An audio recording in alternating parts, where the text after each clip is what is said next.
If you're a regular viewer of this channel, then you'll know I recently had a policeman at my door, insisting I go with him to the station. He was adamant I'd committed a Section 5 public order offence and wanted to question me under caution. I refused for two reasons. Firstly, because I know the police don't conduct interviews to establish facts, they're fishing expeditions designed to capture incriminating remarks. And secondly, by refusing to go, the court would not be able to draw an adverse inference from my silence, unlike turning up and responding no comment to every question. And anyway, this officer wasn't investigating an offence because there wasn't one. He just wanted to get his own back on me for diminishing his authority in a public place. Basically, I was having a disagreement with a public servant when this cop appeared out of nowhere, putting his nose in where it wasn't wanted. At one point, he made some patronising remark to which I responded, "No shit." He did nothing at the time, of course, because no offence had been committed. But 1 month later, he had a change of heart and came banging at my door demanding I assist him with his investigation, despite the fact he was claiming to be the only victim and witness to the incident. I've got evidence that you've committed Section 5 public order offence, and as a police officer I need No mate, I haven't committed any offence. Well, I need to interview you, and if you don't come voluntarily, you might have to be arrested. Okay, arrest me then. Well, I'm not going to do it now. No, of course you're not. So get back in your car and off you go. Could you come to the door, please? I just said no. What part of no don't you understand? Well, then we'll just have to wait until you are found on the street and arrested then, won't we? Well, you just have to wait for that then, won't you? When I told him to get lost, he sent me a postal requisition summonsing me to court so that I could be prosecuted and convicted for the heinous crime of saying no shit to a policeman. Now, because this cop had all the brains of a doorknob, he got my name completely wrong, and as a result, I never received the summons at my address. Instead, I got this. Hello! What are you banging on the door for like Yeah, that? I want you to come to the door. Well, I'm not coming to the door, I'm at the window. Right, is it Robert? What do you want? Can you just come down here and What talk to me? do you want? I'm at the window. Yes, you're at the window, right, and I want to speak to you. Well, you're speaking to me. I'm not coming to the door. I'm speaking to you now. Is it Robert?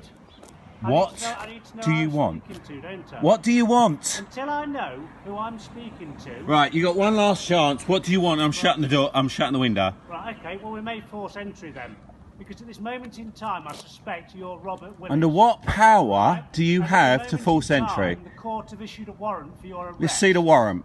Right? Show me the warrant. I don't have to show you the warrant. If you don't show me the warrant, you can't force entry. You can, but No, it's- you can't, because I'm asking to see the warrant.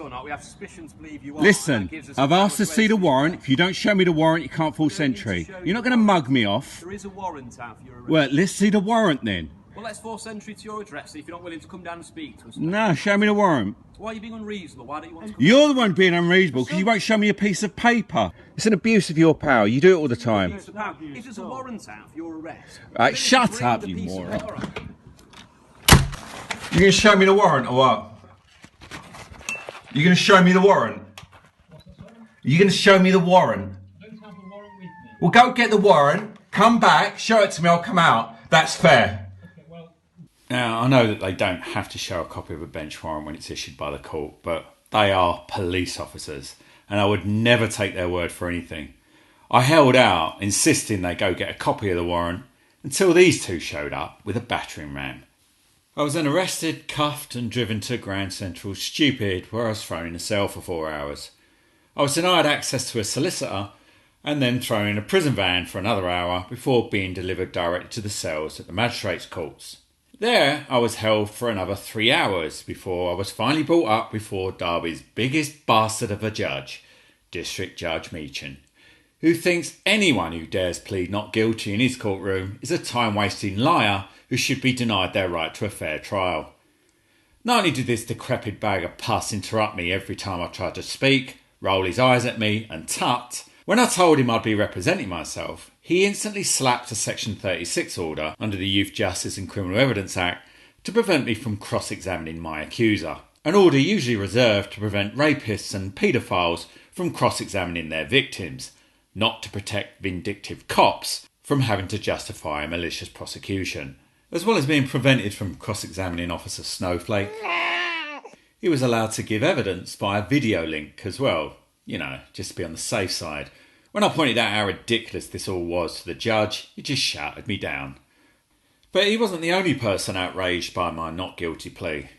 As this was my first appearance at court, I was entitled to see a duty solicitor for free. To my mind, nothing is exactly how much your average criminal defence solicitor is worth. So I thought I'd ask to speak to one, just to get out myself for a few minutes, and find out if they really are as bad as I make them out to be. He wasn't. He was worse. The first thing he did was read out Officer Snowflake's statement. My version of events weren't even asked for.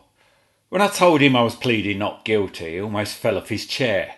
He couldn't believe my audacity and pretty much alluded to that fact.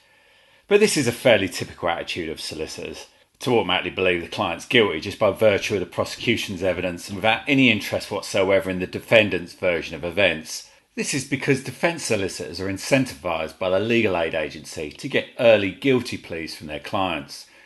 Your innocence and reputation is a luxury that legal aid does not afford. So who needs a prosecutor when you have your own defence solicitor to do it for you? Anyway, I'm going to leave the story there for now because I want to update you in the next few weeks for the outcome of the trial. But for now, I just want you to guess at the verdict. There's a poll below in the comments section for you to select your choice. If you wish to support this channel, then please consider purchasing one of the e-products I sell from my website, or maybe making a donation. This has become a full-time endeavour, and I'm grateful to everyone who's donated, purchased, subscribed and supported me and kept me going. Thank you.